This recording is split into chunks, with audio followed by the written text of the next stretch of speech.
Hi friends, welcome JSSC Defense Zone. Today we know what is the work of Rajya Sabha and Lok Sabha. Before this, if you are not subscribed the channel, please subscribe and press bell icon of channel. चलिए start करते हैं।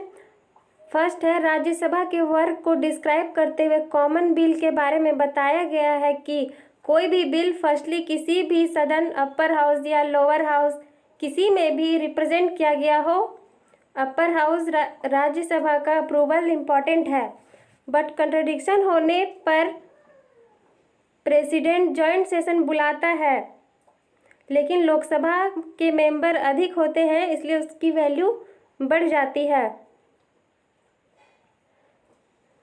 Second है,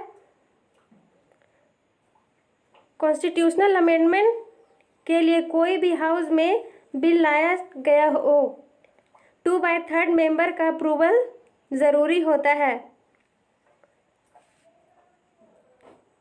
next है, money bill के संदर्भ में कहा गया है कि अपर हाउस एक कमज़ोर सदन है क्योंकि लोकसभा द्वारा पास किया गया मनी बिल राज्यसभा में मोस्टली 14 डेज तक रह सकता है, इसके बाद खुद ही उसे पास्ट माना जाता है। नेक्स्ट है, वाइस प्रेसिडेंट ऑफ इंडिया को उनके पोस्ट से हटाने के लिए प्रपोजल ओनली अपर हाउस में ही लाया जा सकता है। नेक्स्ट, यदि देश में इमरजेंसी लागू हो तो लोकसभा उस टाइम भंग हो जाती है। ऐसे में सबसे ज़्यादा इम्पोर्टेंस राज्यसभा का ही हो जाता है।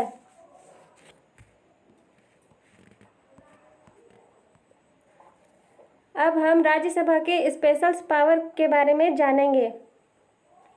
अंडर आर्टिकल 249 राज्यसभा यदि स्टेट लिस्ट के मैटर को नेशनल इंटरेस्ट का घोषित कर देती है तो पार्लियामेंट उस पर लॉ बना सकती है।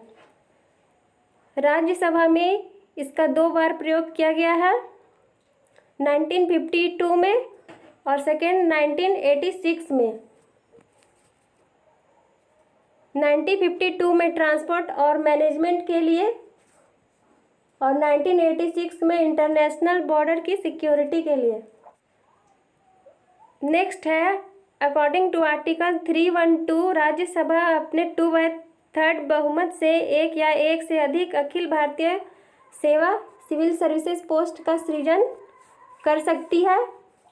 इसका भी प्रयोग 2 बार किया गया है।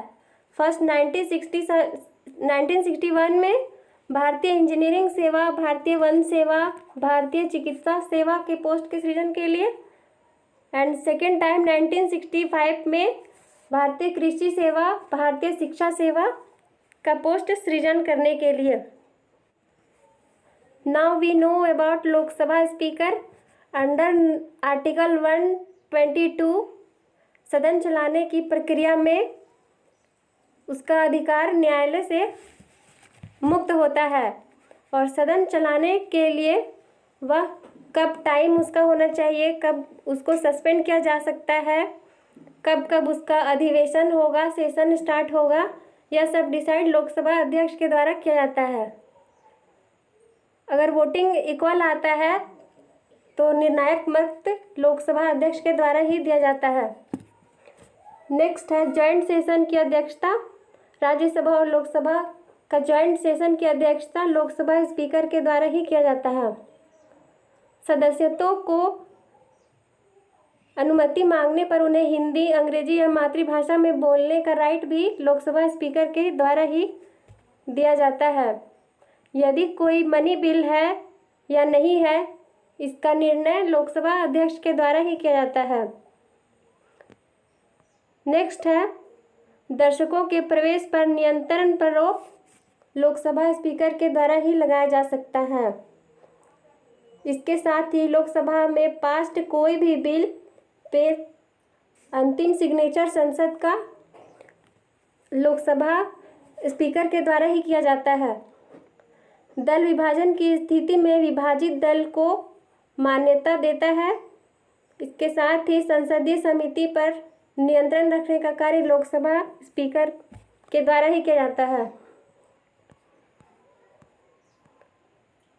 अब हम लोकसभा के कार्य के बारे में जानते हैं। सभी विधेयक को लोकसभा की स्वीकृति आवश्यक होती है। इसके साथ ही यह राज्यसभा से पावरफुल सदन माना जाता है, क्योंकि संयुक्त अधिवेशन में लोकसभा का जो पॉपुलेशन है वो राज्यसभा से अधिक होता है। इसके साथ ही लोकसभा के मेंबर डायरेक्ट इलेक्ट आते हैं। और सेकंड है, धन विधेयक पर लोकसभा का अंतिम डिसीजन होता है। इसके साथ ही संसदीय समितियों के गठन में यह पार्टिसिपेट करता है।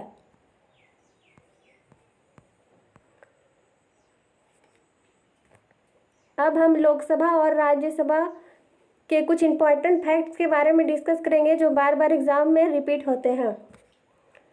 राज्यसभा की पहली महिला महासचिव वीएस रमा देवी थी। लोकसभा का गठन 6 मई 1952 को हुआ था, लेकिन राज्यसभा का गठन 3 अप्रैल 1952 को हुआ था। लोकसभा के पहले अध्यक्ष जीवी मावलंकर थे और इन्हें लोकसभा का फादर भी कहा जाता है। लोकसभा के पहले उपाध्यक्ष अनंत शयनम अयंकर थे। लोकसभा सचिवालय लोकसभा अध्यक्ष के नियंत्रण पर कार्य करता है। संसदीय प्रणाली में शून्य काल भारत की देन है। नेक्स्ट है, तीसरी आम चुनाव 1962 में पहली बार बैलेट पेपर या अमिट स्याही का प्रयोग किया गया था। अगर आपको वीडियो अच्छी लगी हो तो प्लीज़ लाइक कीजिए, शेयर कीजिए और हमारे चैनल को सब्सक्राइब कीजिए।